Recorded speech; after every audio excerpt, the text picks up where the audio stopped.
Setiap tanggal 9 Desember, dunia memperingati Hari Anti Korupsi Sedunia. Bukan hanya sekedar peringatan, tapi sebuah peringatan keras bahwa korupsi masih menjadi luka terbuka di banyak negara. Korupsi itu ibarat penyakit. Ia menyelinap dalam sistem, hidup dari ketidakpedulian, dan merusak segalanya. Dari ekonomi, demokrasi, hingga masa depan generasi. Hari Anti Korupsi dicanangkan oleh Perserikatan Bangsa-Bangsa sebagai bentuk perlawanan global terhadap kejahatan yang tak kasat mata, tapi nyata. Tujuannya satu, meningkatkan kesadaran masyarakat tentang bahaya korupsi dan membangun komitmen untuk melawannya.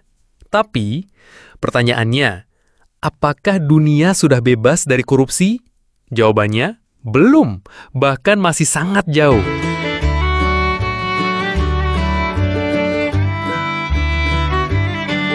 Setiap tahun, organisasi Transparency International merilis laporan Corruption Perceptions Index, atau yang dikenal dengan CPI.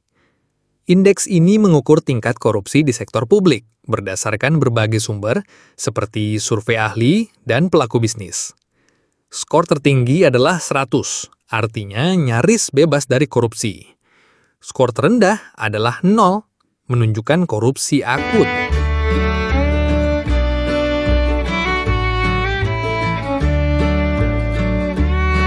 Mari kita lihat, siapa negara-negara paling bersih dari korupsi tahun 2024.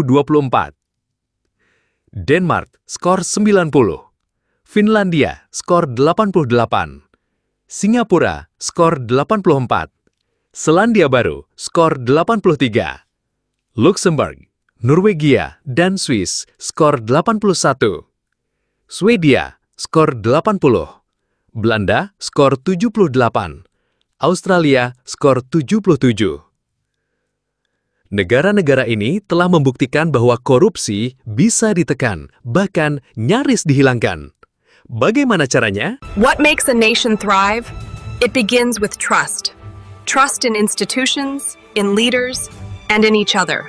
Pertama, transparansi dan akuntabilitas. Pemerintah mereka terbuka, bisa diawasi, dan bertanggung jawab pada publik. Kedua, sistem hukum yang kuat. Tidak ada impunitas. Siapapun yang korupsi, entah pejabat tinggi atau pegawai kecil, tetap dihukum. Ketiga, budaya integritas. Masyarakat menjunjung kejujuran dan tidak membenarkan suap dalam bentuk apapun. Dan terakhir, pendidikan. Anak-anak diajarkan sejak dini bahwa korupsi bukan jalan pintas, melainkan jalan hancur.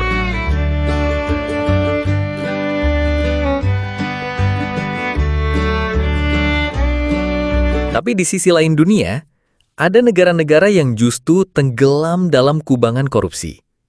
Inilah 10 negara dengan tingkat korupsi tertinggi tahun 2024. Pertama, Sudan Selatan. Skor 8. Kedua, Somalia. Skor 9. Ketiga, Venezuela. Skor 10. Keempat, Suriah. Skor 12.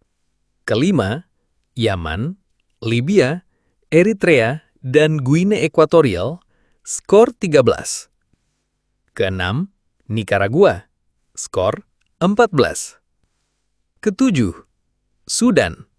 Skor 15. Mayoritas negara ini sedang dilanda konflik berkepanjangan, krisis politik, atau lemahnya penegakan hukum. Di situasi seperti ini, korupsi tumbuh subur tanpa pengawasan. Para pejabat seenaknya mengambil keuntungan pribadi, sementara rakyat menderita tanpa layanan dasar.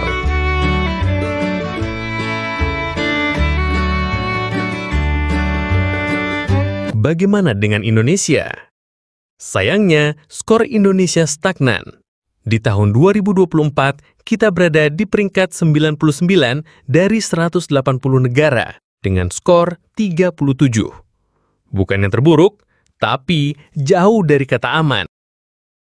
Negara tetangga seperti Malaysia mencetak skor 50.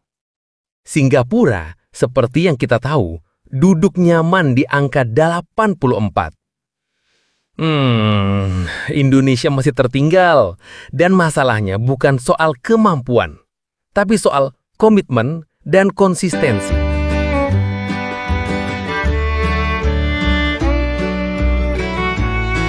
Korupsi di Indonesia masih lekat dengan politik uang, suap proyek, konflik kepentingan, hingga penegakan hukum yang setengah hati.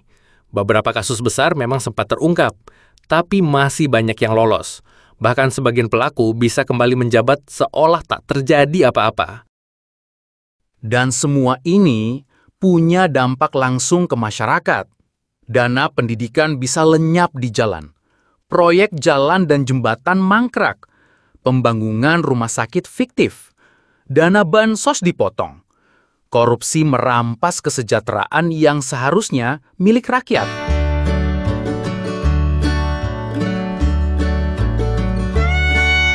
Sebaliknya, negara-negara yang bersih dari korupsi berhasil menciptakan masa depan yang lebih baik. Ekonomi mereka stabil, pendidikan berkualitas, lingkungan terjaga, kepercayaan publik tinggi. Karena kejujuran membawa kemajuan. Lantas, apa yang bisa kita lakukan? Perubahan tidak selalu datang dari atas. Ia bisa dimulai dari kita. Mengawasi kebijakan publik, melaporkan dugaan korupsi, menolak memberi atau menerima suap, menanamkan nilai kejujuran sejak dini, dan yang paling penting, tidak membiarkan rasa apatis menguasai. Hari Anti Korupsi Sedunia bukan hanya milik aktivis atau lembaga penegak hukum. Ini adalah panggilan untuk seluruh rakyat. Karena melawan korupsi adalah bagian dari mencintai bangsa. Kita mungkin belum menjadi yang terbaik. Tapi dengan kerja keras, kejujuran, dan keberanian, kita bisa. Indonesia bisa. Mari kita wujudkan negeri yang lebih bersih. Untuk masa depan yang lebih cerah. Terima kasih sudah menonton video ini sampai akhir. Korupsi bukan hanya soal hukum. Ini soal masa depan kita semua. Jika kamu merasa video ini bermanfaat, jangan lupa untuk like, komentar, dan bagikan ke orang-orang terdekatmu. Dan tentu saja, subscribe channel ini untuk konten edukatif lainnya yang membuka mata dan membangkitkan kesadaran. Karena perubahan besar selalu dimulai dari langkah kecil. Sampai jumpa di video berikutnya. Tetap jujur, tetap kritis. Lawan korupsi, mulai dari diri sendiri.